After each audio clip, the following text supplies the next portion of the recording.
Good morning students. आज हम BA second year history की 7th क्लास है, इसमें पढ़ेंगे बलबन।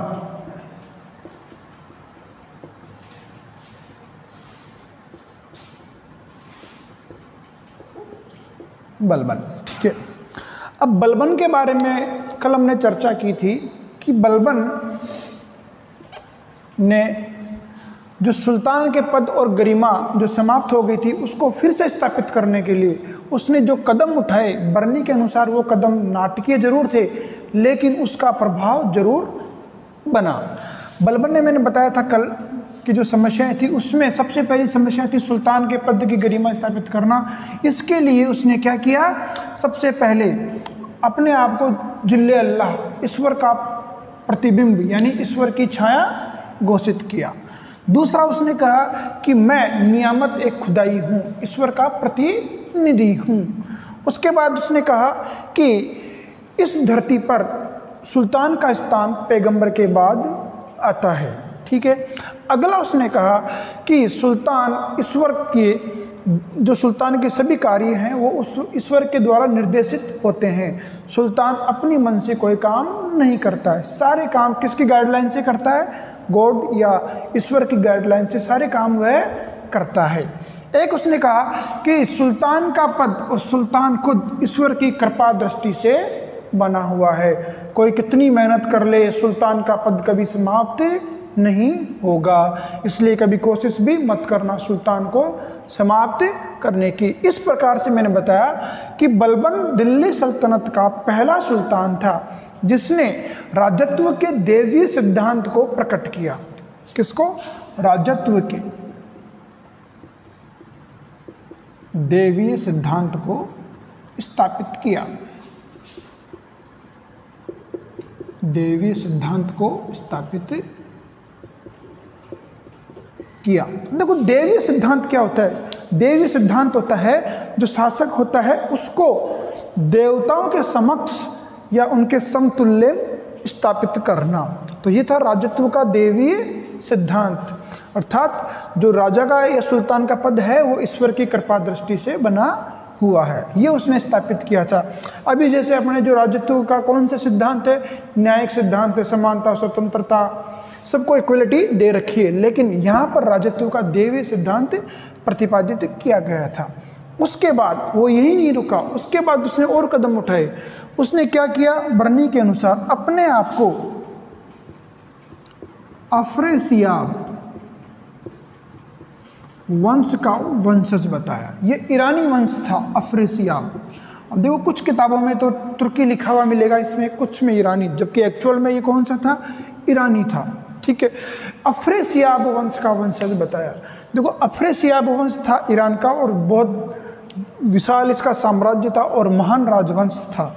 तो उससे स्थापित करने का इसने ये औचित्य समझा कि जो मुस्लिम जनता थी वो मेरे प्रति ज़्यादा सहानुभूति रखेगी कि साहब ये तो अफ्रेसियाब वंशज है, उनके वंश का कोई व्यक्ति है, ठीक है। इसलिए इसका तो ऑब्वियसली वैसे राज करने का हक बनता है, पहली चीज़। दूसरी चीज़ इसने क्या किया, अपने दरबार में ईरानी परंपराओं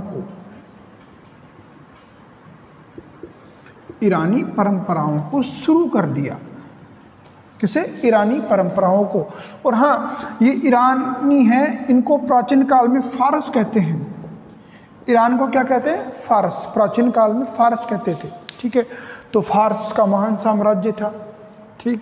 और आपने कभी गलती से वो पिक्चर देखी हो 300, ठीक है, जिसके अंदर आप फर्स्ट ईयर में पढ़ के आए हो कि थर्मापोली थी, हल्दीघाटी का युद्ध, भारतीय थर्मापोली थी। तो थर्मापोली क्या थी एक्चुअल में? थर्मापोली थी जो जर्क्सिस फ्रांस का राजा था, जर्क्सिस इसका फारस का राजा था, और लियोनाइडिस स्पार्टा का था। इनके बीच में जो जहाँ पर युद्ध हुआ था हिंदकुश पर्वत के आसपास में, और जो जगह थी उस जगह को कहते हैं थर्मापोली। इसमें ये केवल 300 व्यक्ति थे और इस तरफ लाखों की तादाद में सेना थी। तो उसी को एग्जाम्पल लेते हैं थर्मापोली कि इसकी अकबर की बहुत बड़ी सेना थी और राणा प्रताप की छोटी सी सेना थी, उसके हिसाब से इसको क्या कहते हैं, थर्मापोली। तो फारस का साम्राज्य प्राचीन काल से ही बहुत बड़ा साम्राज्य था। और आपने फर्स्ट ईयर में पढ़ा होगा कि ईरानी राजा डारियस, जिसके 3 अभिलेख थे, पर्सिपोलिस, बेरिस, तून और नक्शे रुस्तम, ठीक है। तो वो अभिलेख भी पुष्टि करते हैं कि जो सिंध जगह है, सिंध के पूर्वी भाग, वो भी खुद भारत का जो पश्चिमी भाग है, सिंध नदी के पूर्वी वाला भाग, और वैसे भारत का पश्चिमी भाग खुद फारस के नियंत्रण में था। और 360 टैलेंट ये एक मेजरमेंट है, जैसे डॉलर, किलोग्राम ऐसे होता है, ये फारसी मेजरमेंट है टैलेंट। ये 360 टैलेंट सोना लेके जाता था कौन, दारा, कहाँ से, सिंध वाले प्रांत से।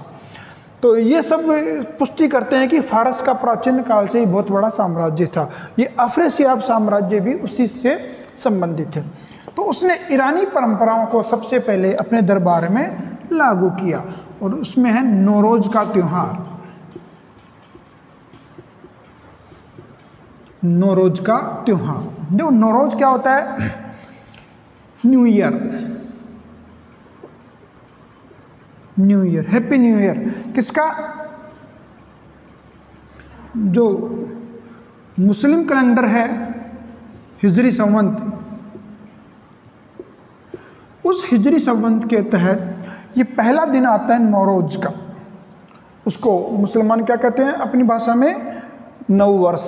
जैसे हमारे विक्रम संवत के अंतर्गत जो इस चैत्र मास में जो ये शुक्ल पक्ष का प्रतिपदा होती है, उसको न्यू ईयर मानते हैं। वैसे नौरोज का त्यौहार हिजरी संवत के जो पहला दिन होता है उसको न्यू ईयर कहते हैं। तो सबसे पहले नौरोज का त्यौहार इसने मनाना शुरू कर दिया अपने दरबार में, ठीक है। दरबार में इसने एक परंपरा और चली, पेबोस। पेबोस क्या होता है कि घुटनों के बल, एक सिजदा, एक होती है सिजदा। सिजदा क्या होता है, घुटनों के बल पे बैठ के किसी को सलाम करना। जैसे किसी गुरु के पास जाते हैं तो धोख देते हैं घुटनों के बल लेट के, वो होता है सिजदा। और पेबोस क्या होता है, पैर को चूमना, इवन पैर के अंगूठे को चूमना। सिजदा घुटनों के बल बैठ करके सलाम करना सुल्तान को, और पेबोस सुल्तान के पैरों को या अंगूठे को, पैर के अंगूठे को चूमना, पैर के अंगूठे को चूमना, पैर को चूमना।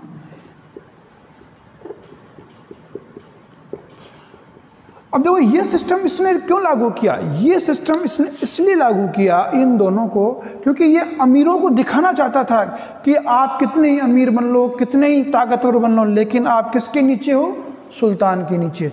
आप जब भी दरबार में आओगे, आते ही आपको सिजदा करना पड़ेगा, सुल्तान के सामने घुटने टेकने पड़ेंगे। तो आधा आत्मविश्वास तो आदमी का वहीं ख़त्म हो जाता है। और रही सही कसर पूरी कर देता है पेबोस, कि सुल्तान यूँ चला के मिट्टी में करेगा पैरों को और फिर बोलेगा ले चूम अब पैरों को। तो बेचारा अमीर क्या करेगा, मजबूरन, नहीं चूमे तो ऊपर तलवार और चूम ले तो नीचे पैर, इसलिए फंस जाता था। इसलिए ये अमीरों का दमन करने के लिए इसने पेबोस और सिजदा परंपरा शुरू की। अब वो क्या करता है, इसने क्या किया, इसके बाद सुल्तान ने शराब की, पहले खूब अल्कोहल लेता था, खूब शराब पीता था, लेकिन जैसे ही सुल्तान बना उसे पता थी कि जब वो खुद चालीसा का मेंबर था तो किसी भी सुल्तान के अगेंस्ट में अगर वो कोई वार्तालाप करते थे तो कब करते थे, शराब की गोष्ठी करते थे। जब आपस में बैठ के शराब पीते थे तब प्लानिंग करते थे कि अब रुकनुद्दीन फिरोज को हटाना है, बैराम शाह को हटाना है, मसूद शाह को हटाना है। तो ये समझ गया कि जब जब भी दारू की मीटिंगें होगी तब तब कोई सुल्तान पद से हट जाएगा। तो उसने शराब सेवन पे प्रतिबंध लगा दिया और खुद भी पीना उसने क्या कर दिया, बंद कर दिया, पहली चीज़। दूसरी चीज़ उसने क्या किया कि जब भी सुल्तान दरबार में आए तो सुल्तान के सामने कोई भी अमीर लोग, कोई भी अमीर व्यक्ति वार्तालाप नहीं करेगा, इवन आपस में भी बात नहीं करेंगे, बिल्कुल चुपचाप खड़े रहेंगे हाथ बांध के, ठीक है। ना कोई शराब का सेवन करके दरबार में आएगा और बैठेगा भी नहीं। बैठने पर भी उसने क्या लगा दी, रोक लगा दी। बिल्कुल अटेंशन, खड़े रहो जब तक सुल्तान दरबार में है, और एक एक करके आओ और सिजदा करो और बेहोश करो। ऐसा कहते हैं कि बिल्कुल बलबन ने अपने आप को बदल लिया था। पहले बलबन बिल्कुल जो हंसी का पात्र था, लोग उसे देख के हंसते थे, लेकिन अब बलबन को देखकर लोग डरते थे। बलबन को लोग देख करके डरते थे। बिल्कुल गुमसुम रहता था बलबन, किसी से बातचीत नहीं करता था। और ऐसा कहते हैं कि बलबन को सबसे ज़्यादा नफरत थी गरीब आदमियों से। वो ऐसा कहते था कि जब भी मैं निकलूँ तो कोई गरीब आदमी मेरे सामने नहीं आना चाहिए, अगर गरीब आ गया तो उसको वो मरवा देता था। इतना क्रूर शासक ये बन जाता है बलबन। एक दिल्ली में ही एक अमीर थे, सेठ थे, हिंदू सेठ, उसने बलबन के इस एक दरबारी था, उसको ऑफर किया था कि भाई मैं अपनी संपत्ति में से आधी संपत्ति तेरे को दे दूंगा अगर तू मेरी मीटिंग एक बार बलबन से करवा दे, केवल दिखा दे कि हाँ ये बलबन है। वो गया और उसने ऑफर रखा किसके पास, बलबन के पास, कि साहब एक वो सेठ साहब है, वो कह रहे हैं कि आप मेरे को आधी संपत्ति दे देगा तो मैं दरबार में रख दूंगा संपत्ति, केवल दर्शन ही तो देने हैं। तो उसने इग्नोर कर दिया, मना कर दिया, नहीं, क्योंकि मैंने कौन सा दैवीय सिद्धांत प्रतिपादित किया है, राजत्व का दैवीय सुल्तान। मैं एक सुल्तान नहीं हूँ बल्कि ईश्वर का प्रतिनिधि हूँ, और मेरा चेहरा वो नहीं देख सकता। इसलिए उसको बुलाया उस सेठ को और उसने दंडित करवा दिया कि आगे से ऐसे मत करना, ठीक है। और इसने इसके बाद क्या किया, जानदार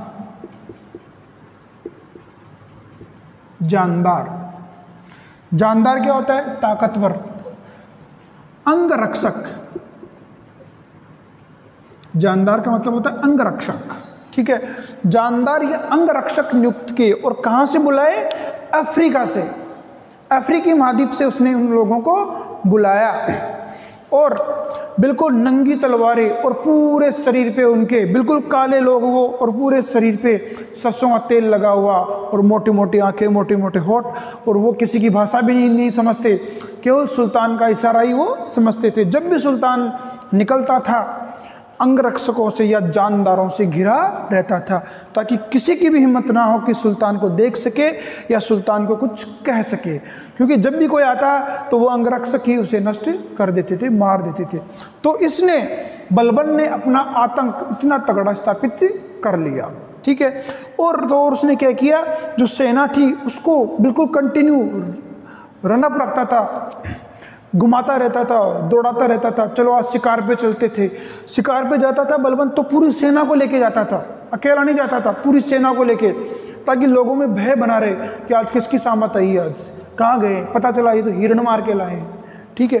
तो पूरी ये सेना थी उसकी एक्टिव भी रहती थी इससे, और इसका बलबन का खौफ भी बना रहता था। इसके बाद बलबन ने क्या किया, इसके बाद बलबन गुप्तचर विभाग की स्थापना करता है। किसकी स्थापना करता है, गुप्तचर विभाग की स्थापना करता है।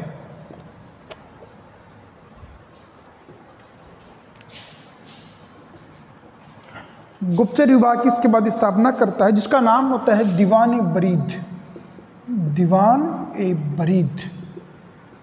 और उसका जो अध्यक्ष होता है वो कहलाता है बरीद-ए-मुमालिक।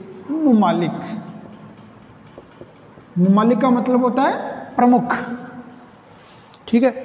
बरीद-ए-मुमालिक, दीवान-ए-बरीद। तो ऐसा कहते हैं कि बलबन ने पहली बार सल्तनत काल में गुप्तचर विभाग की स्थापना की, ठीक है। और क्योंकि हम देखेंगे आगे कि बलबन के टाइम पे मंगोलों का आक्रमण भारत के ऊपर ज़्यादा बढ़ जाता है, अतः मंगोल आक्रमण को जवाब देने के लिए बलबन ने सेना का बड़े स्तर पर गठन किया। सेना का गठन किया तो सेना को नियंत्रण करने के लिए उसने एक सैनिक विभाग का गठन किया, जिसका नाम था दीवान-ए-अर्ज या आरिज, दीवान-ए-अर्ज या आरिज, सैनिक विभाग, दीवान-ए-अर्ज या दीवान-ए-आरिज। और उसका जो अध्यक्ष होता था वह कहलाता था आरिज ए मुमालिक, आरिज ए मुमालिक।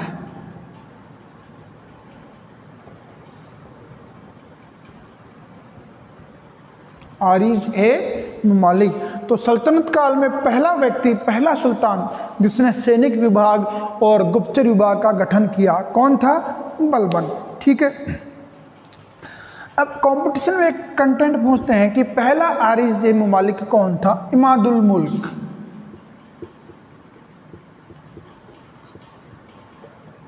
इमादुल मुल्क नामक व्यक्ति पहला आरिज ए मुमालिक था। इमादुल मुल्क नाम का व्यक्ति पहला आरिज ए मुमालिक था। ठीक है। ये दो चीज उसने कर दी। एक उसने ख्वाजा, ये देख लेते हैं, एक उसने ख्वाजा का पद भी सर्जित किया। अब देखो ख्वाजा का पद क्या था? ये वैसे राजस्व के मामले देखता था, राजस्व के मामलात देखता था। कौन? ख्वाजा नामक अधिकारी, ये राजस्व के मामले देखता था। अब राजस्व के मामले मैंने एक बार आपको इक्ता प्रथा बताई थी, उस समय मैंने बताया था कि इक्ता क्या होता है। इक्ता मैंने बताया था कि राजस्व का अनुदान होता था। किसका? राजस्व का अनुदान। और इक्तेदार का फर्ज था कि वह अपना जो खर्चा होता था उसको काटकर जो रकम बचे, जिसे फाजिल कहते थे, उसे एक केंद्र के पास भेजते। लेकिन कुछ इक्तेदार ऐसे थे उस रकम को खा जाते थे, उसका गबन कर लेते थे। तो उन इक्तेदारों से वह जो गबन की हुई रकम थी उसे वापस से निकलवाने के लिए जिस पद का गठन किया वह क्या कहलाता था? ख्वाजा। इक्तेदारों पर नियंत्रण रखने के लिए, इसमें यूं भी पूछ सकते हैं कि इक्तेदारों पर नियंत्रण रखने के लिए बलबन ने कौन से पद का सृजन किया था? ख्वाजा।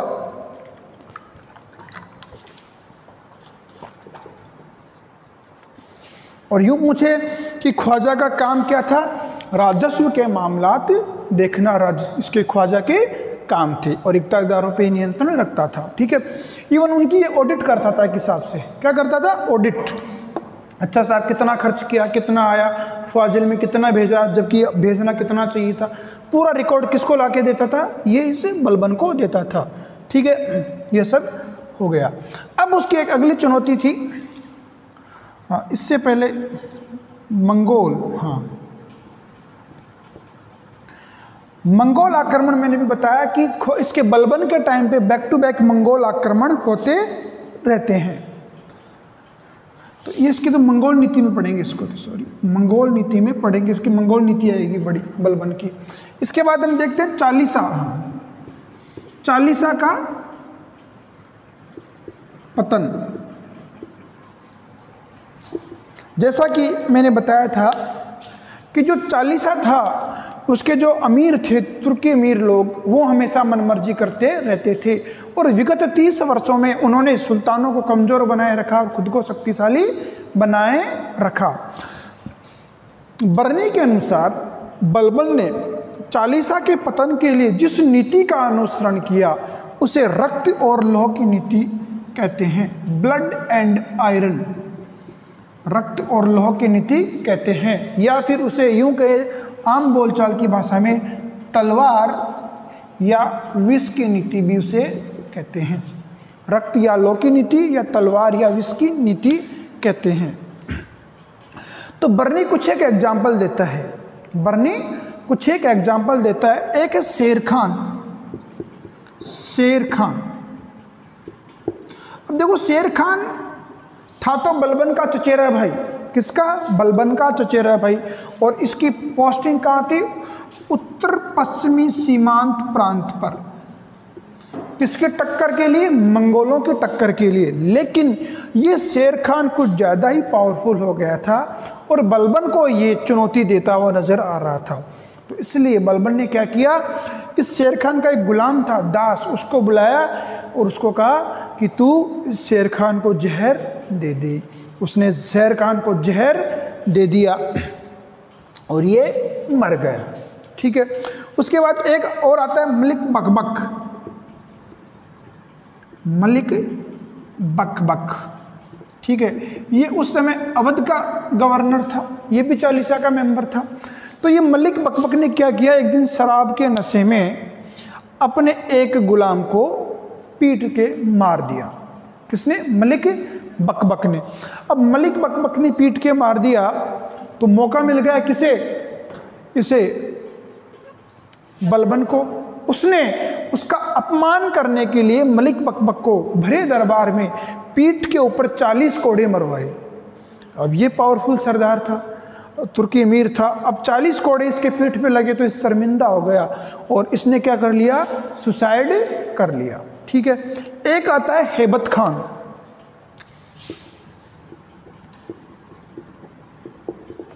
हेबत खान ये भी अवध का गवर्नर था। सॉरी, ये मलिक बकबक ये बदायूं का था, ये बदायूं का था गवर्नर, और ये है अवध का। इसने भी एक बार गलती से किसी मुस्लिम की हत्या कर दी थी। ठीक है। और मुस्लिमों के अंदर ब्लड मनी सिस्टम होता है। क्या होता है? Blood money system. जानते हो ब्लड मनी सिस्टम क्या होता है? ब्लड मनी सिस्टम को कहते हैं रक्त मूल्य। इसमें क्या होता है, अगर किसी के परिवार का व्यक्ति मर जाए मुस्लिम लॉ के अनुसार, तो दंड देने का अधिकार या छोड़ने का अधिकार उसके परिवार को होता है जो मेंबर मरा है, या तो उसकी माँ, उसका पिता, या उसकी पत्नी, या उसके बच्चे, जो भी हो। अगर वो आकर कह दे कि इसे छोड़ दो तो उसे बाइज्जत बरी कर दिया जाता है, लेकिन वो उसके बदले में जो हत्यारा होता है उससे कुछ रकम लेते हैं, तो उसे क्या कहते हैं? ब्लड मनी या रक्त मूल्य। तो हेबत खान ने किसी मुस्लिम की हत्या कर दी थी, तो इस बलबन ने क्या किया, उसे मुस्लिम धर्म के अनुसार उसकी बीवी को सौंप दिया कि ये तेरे पास है, तू चाहे जो कर इसका। सौंप दिया सबके सामने, और फिर तुरंत ही 2000 टंके में इस हेबत खान को खरीद लिया। किसने? बलबन ने। और बलबन ने अब इसको कहा कि अब तू अमीर कहाँ रहा, तो मेरा गुलाम है, 2000 टंकों में मैंने तेरे को खरीदा है। किससे? जिसको तूने मारा उसकी पत्नी से। तो ये भी बेचारा शर्मिंदा हो गया और इसने भी क्या कर लिया? सुसाइड कर लिया। ये जो तीन टॉप क्लास के सरदार थे, एक बलबन, 4, तो तीनों को बलबन ने इस प्रकार से मरवा दिया। 6 सदस्य थे, उनमें तो कुछ की तो नेचुरल डेथ हो गई, उनकी जगह दूसरे सरदार अपॉइंट उसने नहीं किए, और जो बाकी बचे थे उनको बलबन ने उत्तरी पश्चिमी सीमांत प्रांत पर नियुक्त किया, मंगोलों से टक्कर लेने के लिए। ठीक है। और उनके ऊपर भ्रष्टाचार का आरोप लगाया जबरदस्ती कि साहब आप बलबन की सत्ता को बदलना चाहते हो, इसलिए आप मंगोलों से मिल गए हो और मेरे अगेंस्ट क्या कर रहे हो? षड्यंत्र कर रहे हो, इसलिए हम आपको सजा देंगे, और उनको जबरदस्ती फांसी पे लटकवा देता था। इस प्रकार बलबन ने इस रक्त और लौह या तलवार या विष की नीति का पालन करते हुए क्या किया? इन जो चालीसा के मेंबर थे इनको नष्ट करवा दिया। ये इसकी चालीसा का पतन था। अब मंगोल नीति, बलबन की मंगोल नीति। ठीक है। देखो मंगोल नीति में क्या होता है, अभी मैंने कहा कि जो शेर खान था,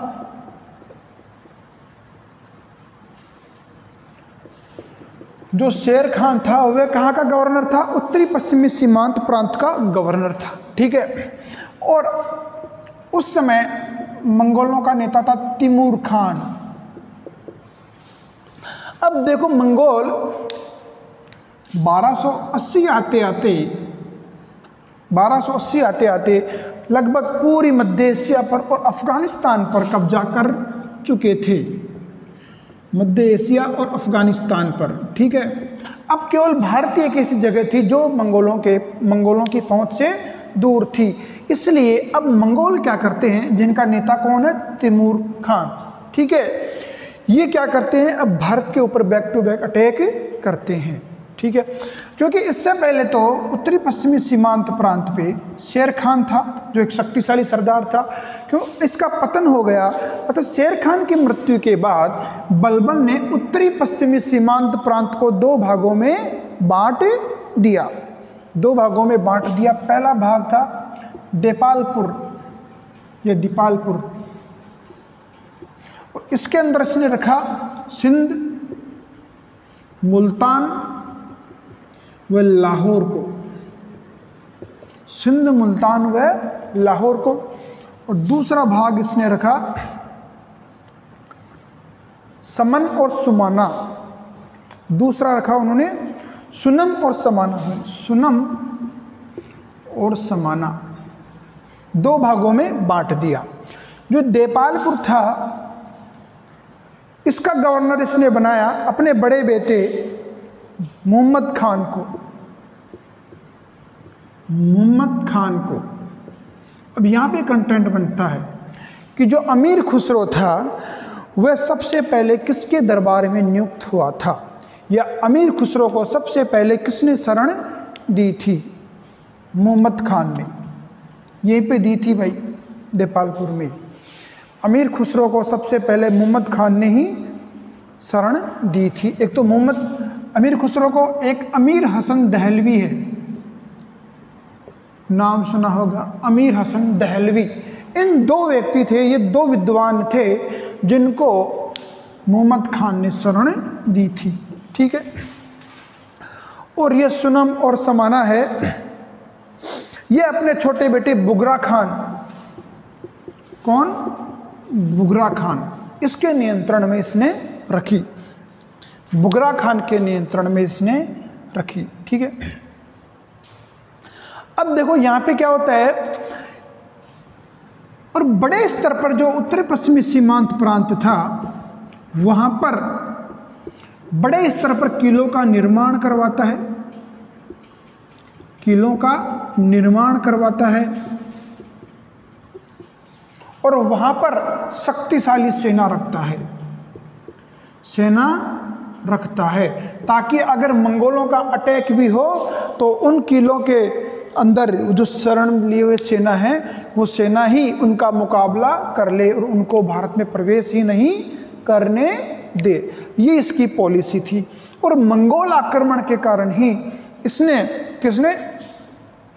बलबन ने ना तो कोई किसी भी प्रकार का पारदेशिक विस्तार किया, अर्थात किसी भी प्रकार का कोई अभियान नहीं किया जिससे कि बलबन को कोई नया प्रदेश मिल सके। एज इट इज जैसा प्रदेश उसको नासिरुद्दीन महमूद से मिला था उसी को वह कंटिन्यू बनाए रखा, ना तो उसमें से कुछ कम हुआ ना उसमें कुछ बढ़ा। अर्थात उसने पारदेशिक विस्तार की नीति को भी उसने त्याग दिया। क्यों त्याग दिया? क्योंकि इसके टाइम पे मंगोलों के बैक टू बैक अटैक हो रहे थे। अगर ये सेना लेके जैसे कहीं पे राजस्थान में भेज दे किसी के अगेंस्ट और पीछे से मंगोल आ जाए तो कौन रक्षा करेगा? इसलिए इसने पारदेशिक विस्तार की नीति को त्याग दिया। अगला इसने क्या किया, खुद दिल्ली के अंदर 30,000 की घुड़सवार सेना कंटिन्यू हमेशा तैयार रखता था। 30,000 की घुड़सवार सेना की, कभी भी पता नहीं मंगोलों का अटैक हो सकता है। और पहले तो देखो ये देपालपुर और सुनम और समाना यही उसको डांट लेंगे, रोक लेंगे, लेकिन गलती से अगर ये किसी तीसरे रास्ते से या इनमें से किसी एक को हरा के आ गए तो उनको रोकने के लिए 30,000 सैनिकों की घुड़सवार सेना ये हमेशा दिल्ली में रेडी रखता था और खुद हमेशा दिल्ली में मौजूद रहता था। ठीक है। इसके बाद एक चीज और आती है इसकी, 1279 ईस्वी में बंगाल, 1279 में बंगाल में इस समय एक दास था इस बलबन का, तुगरिल खान। कौन था? तुगरिल खान। उसने बलबन के विरुद्ध विद्रोह कर दिया। किसने? तुगरिल खान ने। और अपने आप को सम्राट सुल्तान घोषित कर दिया बंगाल का और अपने नाम के सिक्के चलवा दिए, अपने नाम का खुतबा पढ़वाया। अब बलबन उसको सबक सिखाना चाहता था, इसलिए उसने अपने एक सेना नायक था मलिक मुकद्दीर, उसको सेना लेकर भेजा और 1279 में उसने इस तुगरिल खान को पराजित कर लिया और बंदी बना लिया। और बलबन ने क्या किया, क्योंकि ये पहला मौका था जब किसी गुलाम के द्वारा अपने मालिक के अगेंस्ट विद्रोह किया गया था, तो बलबन ने इस तुगरिल खान और उसकी सेना को सरेआम सबके सामने सूली पे लटका दिया। ठीक है। इसके बाद ये बलबन की मंगोल नीति हो गई। अब ये बुगरा खान